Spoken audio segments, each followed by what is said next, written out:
দক্ষিণবঙ্গে আগামী 2-3 দিনে হালকা থেকে মাঝারি কুয়াশা অনেক জায়গাতেই হওয়ার সম্ভাবনা রয়েছে। তার সঙ্গে সঙ্গে কেবলমাত্র সকালের দিকেই, আর তার সঙ্গে সঙ্গে ঘন কুয়াশা বিক্ষিপ্তভাবে 1-2 জায়গায় হতে পারে কয়েকটা জেলাতে।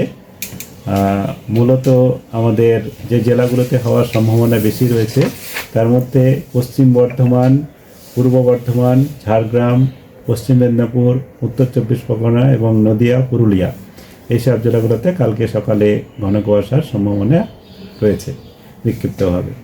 আর তারপরের দিনও একই রকম পশ্চিম বর্ধমান, পূর্ব মেদিনীপুর, পশ্চিম মেদিনীপুর, দক্ষিণ 24 পরগনা, হাওড়া, পুরুলিয়া, ঝাড়গ্রাম। আর তৃতীয় দিনেও আমাদের 4 তারিখে এও একই রকম পূর্ব পশ্চিম বর্ধমান, দক্ষিণ 24 পরগনা, বীরভূম, মুর্শিদাবাদ, নদিয়া, উত্তর 24 পরগনা। আর আমাদের বাকি জেলাগুলোতে হালকা থেকে মাঝারি কুয়াশা বিক্ষিপ্তভাবে হওয়ার সম্ভাবনা থাকছে। উত্তরবঙ্গেও তাই। উত্তরবঙ্গে আগামী 24 ঘন্টায় ঘন কুয়াশার সম্ভাবনা কম, তবে হালকা থেকে মাঝারি কুয়াশার সম্ভাবনা রয়েছে। তৃতীয় দিনে 3 তারিখে উত্তর দিনাজপুর, দার্জিলিং জেলাতে হতে পারে। তারপরের দিনে দার্জিলিং, কোচবিহার, জলপাইগুড়ি, আলিপুরদুয়ার, উত্তর দিনাজপুর এবং তারপরের দিনেও তাই ঘন কুয়াশা বিক্ষিপ্ত হওয়ার সম্ভাবনা থাকছে। তাপমাত্রা যেটা রয়েছে, ন্যূনতম তাপমাত্রা বা রাতের তাপমাত্রা আগামী 2 দিনে দক্ষিণবঙ্গের জেলাগুলিতে 2 থেকে 4 ডিগ্রি পর্যন্ত অনেক জায়গাতেই বেড়ে যাওয়ার সম্ভাবনা রয়েছে। এর কারণস্বরূপ এখন আমাদের উত্তর পশ্চিম ভারতের দিকে একটা পশ্চিমী ঝঞ্ঝা রয়েছে, যার প্রভাবে বায়ুর নিম্নস্তরে গতি প্রকৃতির কিছুটা পরিবর্তন হয়েছে। একটি বিপরীত ঘূর্ণাবর্তা আর মতো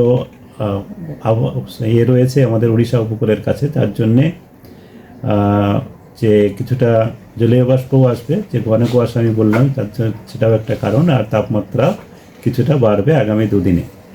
আর এটা 5 তারিখ পর্যন্ত তারপরে একই রকম থাকবে বেড়ে যাওয়ার পরে। 5 তারিখের পরে আবার তাপমাত্রা দক্ষিণবঙ্গে 2-3 ডিগ্রি কমার সম্ভাবনা রয়েছে। তার 6-7-এর দিকে আবার তাপমাত্রা কমবে কিছুটা। যেমন এখন যেটা বেড়ে যাবে তার থেকে কিছুটা কমবে, যে যতটা কমে গেছিলো ততটা নয়, কিছুটা কমবে।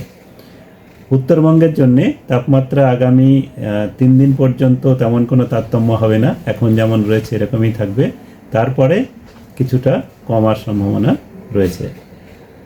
আর কলকাতা তার পার্শ্ববর্তী অঞ্চলের যেটা আমাদের পূর্বাভাস, তাতে কলকাতা তার পার্শ্ববর্তী অঞ্চলে আগামী কাল ও আজকে প্রধানত পরিষ্কার আকাশই থাকবে, তবে সকালের দিকে হালকা কুয়াশা হওয়ার সম্ভাবনা থাকছে কলকাতাতেও। আর সকালের পরে তারপরে ধীরে ধীরে পরিষ্কার আকাশ হবে। সর্বনিম্ন তাপমাত্রা কলকাতায় আজকে সামান্য কিছুটা বেড়েছে গতকালের থেকে। গতকালকে 11 ছিল, আজকে 11.6 হয়েছে এবং আগামীকালও কিছুটা বাড়ার সম্ভাবনা থাকছে, সেখানে 13 ডিগ্রির কাছাকাছি হওয়ার সম্ভাবনা রয়েছে। তারপরের দিন 14, তারপরে 15, তারপরে 15 2-3 দিন থাকার পরে তারপরে আবার কমার সম্ভাবনা রয়েছে। এই হচ্ছে এখনকার আমাদের পূর্বাভাস। আর এখন তো বৃষ্টির কোনো সম্ভাবনা নেই দক্ষিণবঙ্গে, কলকাতাতেও নেই।